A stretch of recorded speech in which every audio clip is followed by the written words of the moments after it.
મંચસ્થ આપણા તમામ આગેવાનો, સમગ્ર ગુજરાતના ખેડૂતોની જે તકલીફ છે, પીડા છે, જે દર્દ છે, એના માટે લડવાના સંકલ્પ સાથે નવા વર્ષમાં આવેલા આપ સૌ મારા વડીલો, ભાઈઓ, બહેનો અને સાથી યુવાન મિત્રો અને પત્રકાર મિત્રો, મારી વાતની શરૂઆત કરું એ પહેલા થોડા દિવસ પહેલા હળદર ગામે જે રીતે એક પૂર્વ નિયોજિત રીતે તોફાન કરવામાં આવ્યો, તોફાન કરવા વાળા બહારના હતા, પથ્થરો પણ બહારના હતા, પણ જે માર મારવામાં આવ્યો છે, જે ગામના ખેડૂતો પર, ગામના સામાન્ય લોકો પર, મહિલાઓ પર, દીકરાઓ પર અત્યાચાર કરવામાં આવ્યો છે એને સખત શબ્દોમાં વખોડીએ છે. અને સાથે સાથે હળદર ગામના જે પણ લોકો પર ખોટો કેસ કરી અને આજે જેલમાં પૂરવામાં આવ્યા છે, એવા તમામ લોકોને જેલમાંથી છોડાવવા માટે જે પણ કાયદાકીય લડત લડવી પડે, જે પણ મદદ કરવી પડે, જે પણ લીગલ ટીમની જરૂર પડે, એ તમામ કોંગ્રેસ પાર્ટી સંપૂર્ણ રીતે મદદ કરશે એની ખાતરી પણ આપું. અહીંયા વોટ્સએપમાં હમણાં સોશિયલ મીડિયામાં એક મેસેજ આવ્યો કે ઇન્દ્ર એટલે ભગવાન ઇન્દ્ર, નરેન્દ્ર અને ભૂપેન્દ્ર ત્રણેય ભેગા થઈને ખેડૂતોની પથારી ફેરવી દીધી. ઉપરવાળા તો રૂઠે, કદાચ આપણાથી કઈ ભૂલ થઈ હોય, નારાજ થયા હોય તો ભગવાન રૂઠે, પણ જે લોકોને આપણે મત આપીને સત્તા પર બેસાડ્યા છે, આ દેશના બંધારણે બાબા સાહેબ આંબેડકરે જે મતનો અધિકાર આપ્યો કે દરેક વ્યક્તિને એક મત, અને મતની કિંમત ક્યારે આંકી ના શકાય. દેશનો વડાપ્રધાન હોય એના મતની પણ એક કિંમત, અને કોઈ બોટાદનો સામાન્ય ખેડૂત હોય એના મતની પણ એક કિંમત. અને આ લોકોના મતથી જે સરકાર બને છે, એ ગાંધીનગરની સરકાર હોય કે દેશની સરકાર હોય, જે વડાપ્રધાન નરેન્દ્રભાઈ બન્યા છે, જે મુખ્યમંત્રી ભૂપેન્દ્રભાઈ બન્યા છે, એ કોઈ ડાયરેક્ટ ઉપરથી આવેલા નથી, પણ લોકોએ મત આપ્યો એટલા માટે બન્યા છે. અને જેના મતથી સત્તા પર બેઠા હોય અને જ્યારે તકલીફ આવે ત્યારે એ જ પ્રજાને, એ જ જનતાને, એ જ મતદારોને ભૂલી જાય, તો બંધારણે આપણને મતનો અધિકાર દર 5 વર્ષે ઉપયોગ કરવાની સત્તા આપી છે, તાકાત આપી છે. જ્યારે જ્યારે સત્તા પર બેઠેલા લોકો અભિમાનમાં આવી જાય, સત્તાના મદમાં આવે અને સામાન્ય લોકોને ભૂલી જાય, તો જનતાને એટલી તાકાત મળેલી છે કે આવનારી ચૂંટણી આવે ત્યારે ગમે તેવો ચમરબંધી હોય તો એને ઘર ભેગો કરતા પણ આ જનતાને આવડે છે. અને આ ગુજરાતની જનતા 2027માં કરી પણ બતાવવાની છે. મારે તમને પૂછવું છે કે કોઈ ડોક્ટર હોય, એના દીકરાને પૂછીએ કે તારે ડોક્ટર બનવું છે, હા પાડે કે ના પાડે? હા પાડે ને. કોઈ કલેક્ટર હોય, કોઈ પોલીસ વાળો હોય, કોઈ ફેક્ટરી વાળો હોય, કોઈ વેપારી હોય કે કોઈ સારી નોકરી વાળો હોય, એના છોકરાને પૂછો કે તારે કલેક્ટર થવું છે, વેપારી થવું છે, સારી નોકરી જોઈએ છે, ફેક્ટરી ખોલવી છે, તો બધા જ હા પાડશે. પણ આજે કોઈ ખેડૂતના દીકરાને પૂછો કે તારે આવનારા સમયમાં ખેતી કરવી છે, તો હા પાડશે કે ના પાડશે? એક સમય એવો હતો કે ખેડૂતને જગતનો તાજ કહેતા હતા, આખી દુનિયાનું પેટ ભરે છે એમ કરીને એને સન્માન આપતા હતા. આજે સમય એવો છે કે ખેડૂતનો દીકરો ખેતી કરવા માંગતો નથી. અહીંયા વાત થઈ કે જે કોંગ્રેસની સરકારોએ જે ખેત મજૂર હતા, ગણોતિયા હતા, એને ખેડિયાની જમીનનો કાયદો લાવીને સાતબાની નકલમાં નામ લખાયું હોય તો કોંગ્રેસની સરકારે લખાયું. આજે આ સરકારે એ સાતબાની નકલમાંથી નામ તો કાઢી નખાયા, પણ જેનું સાતબાની નકલમાં નામ છે એ પણ ક્યાંક બેંકમાં નીચે બોજો બોલતો હશે, ક્યાંક કોકને ત્યાં ઉછીના પૈસા બોલતા હશે. એવી સ્થિતિમાં લાવી દીધા છે. મારે તમને પૂછવું છે કે આમાંથી ટેક્સ કેટલા લોકો ભરે છે? હાથ ઊંચો કરો તો. બધાય કહો છો, પણ હાથ ટેક્સ ભરતા હોય એટલા લોકો હાથ ઊંચો કરો. કોંગ્રેસની સરકાર હતી દિલ્હીમાં, જયારે 2008માં ખેડૂતોના 72,000 કરોડ રૂપિયાના દેવા માફ કર્યા, ત્યારે કેટલાક પૈસા વાળા લોકો, કેટલાક વેપારીઓ એમ કહેતા હતા કે ટેક્સ અમે ભરીએ છીએ, અને આ કોંગ્રેસની સરકાર આ ખેડૂતો પાછળ, ગરીબો પાછળ આ પૈસા લૂંટાવી દે છે. આજે ઉલટું છે. ટેક્સ ખેડૂતો વધારેમાં વધારે ભરે છે. આ દેશના સામાન્ય લોકો ટેક્સ ભરે છે. સવારમાં ઉઠીએ ત્યાંથી રાત્રે સુઈ જઈએ ત્યાં સુધી આપણે જેટલી પણ વસ્તુ વાપરીએ છીએ, બજારમાંથી લાવીએ છીએ, એ તમામ પર જીએસટી ના પૈસા આપણે ચૂકવીએ છીએ. ચૂકવીએ છે કે નહીં? તમારા પરસેવાના ટેક્સના પૈસાથી આ રાજ્યના મુખ્યમંત્રીનો પગાર થાય છે. દેશના વડાપ્રધાન જે પ્લેનમાં ઉડે છે, જાહેરાતો છાપે છે, જે ભાષણો કરે છે ને ઉત્સવો ને તાઇફા કરે છે, એનો તમામ ખર્ચ આપણા ટેક્સના પરસેવાના પૈસામાંથી પડે છે. જો ટેક્સ હવે આપણે લોકો વધારે ભરતા હોય, આ ગુજરાત ને દેશનો ખેડૂત, સામાન્ય માણસ ટેક્સ ભરતો હોય, પણ આ સરકાર હવે આપણને કઈ આપે છે ખરી? જે આપે છે પેલા ઉદ્યોગપતિઓને આપે. હમણાં કહેતા હતા કે ડબલ કરીશું, ડબલ કરીશું, પણ એને એવું ચોખવટ નહીં કરી હોય કે ડબલ ખર્ચો કરી દે છે, ડબલ ધોકા મારીશું એમ.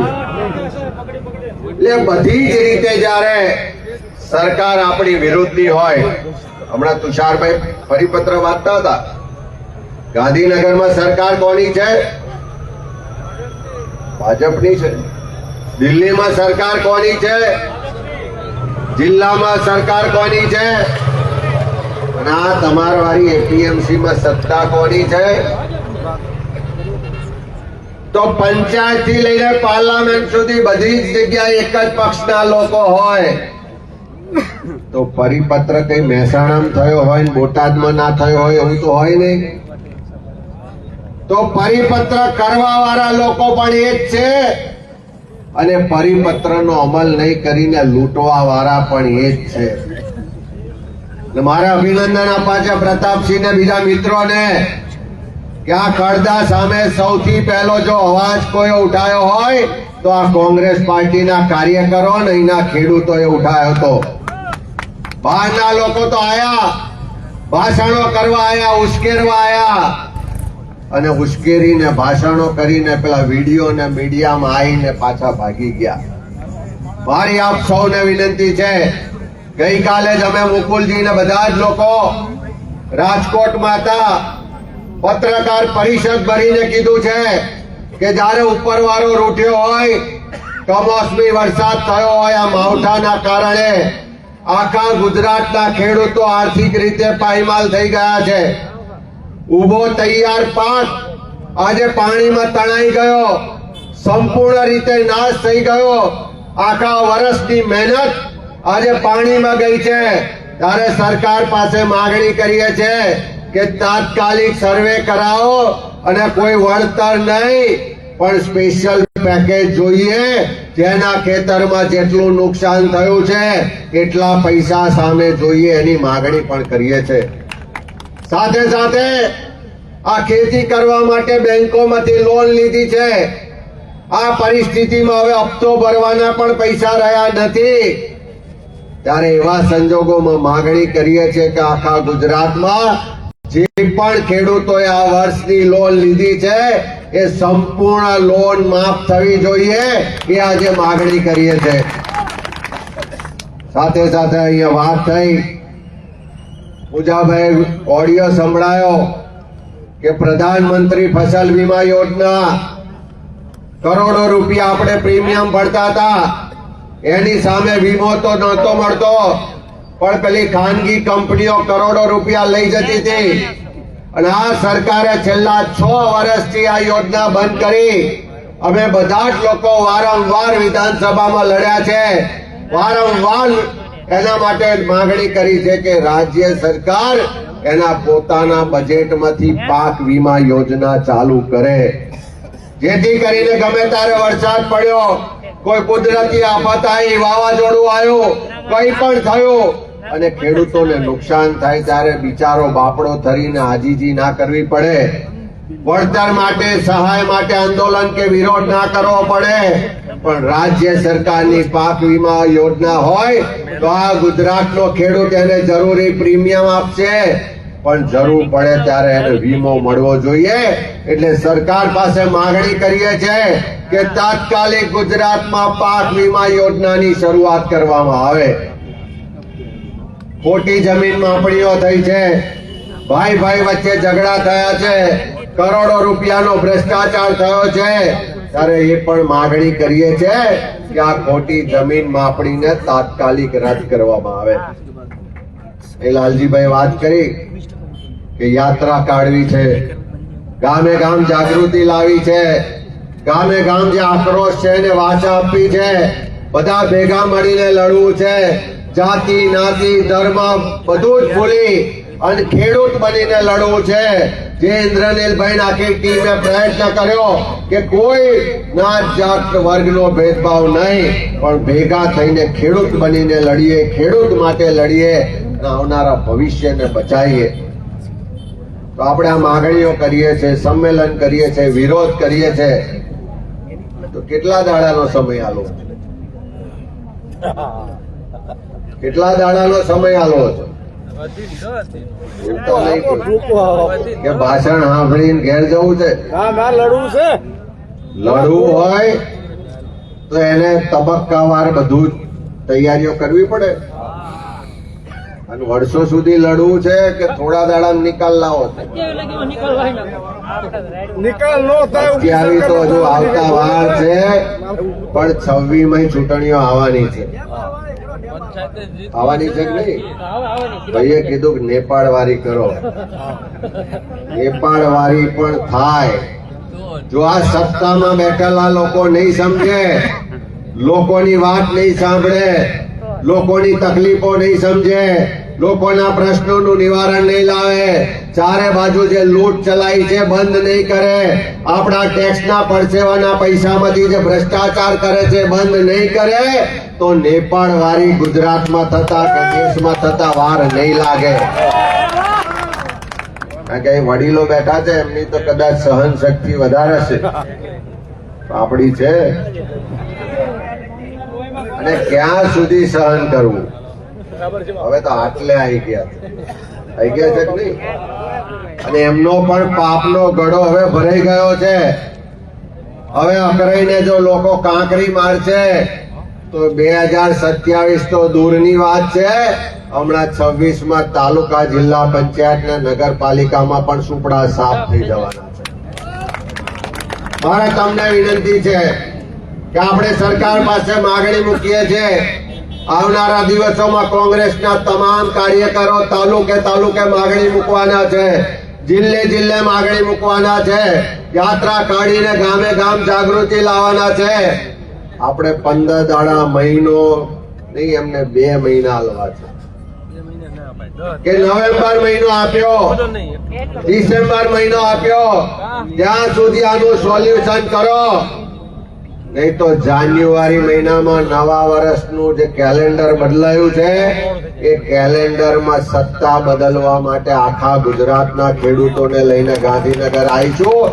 આખા ગુજરાતના એક એક ગામમાંથી એક એક ઘરમાંથી જે પણ લોકો ખેડૂતોની વાતને સમર્થન આપે છે, જેના પેટમાં ખેડૂતોએ ઉત્પન્ન કરેલું એક અન્નનો દાણો પણ છે, એવા તમામ લોકોને આહવાન કરીને ગાંધીનગરમાં લઈ આવીશું અને નેપાળ વાળી તો કરતા કરીશું, પણ ગાદી 100% છોડાઈ દઈશું. આ લડાઈમાં કોંગ્રેસ પાર્ટી ખેડૂતોની સાથે છે.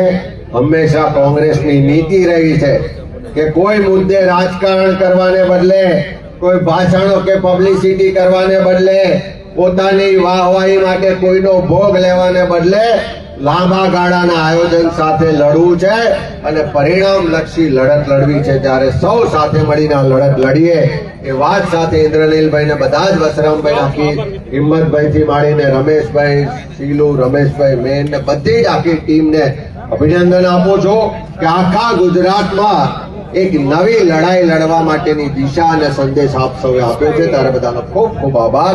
જય જવાન, જય કિસાન. આભાર પ્રમુખ સાહેબ. આપણે બધાને એક વિનંતી, બધાએ જમીન જવાનું છે શાંતિથી, કોઈ પણ પ્રકારની ઉતાવળ કર્યા વગર.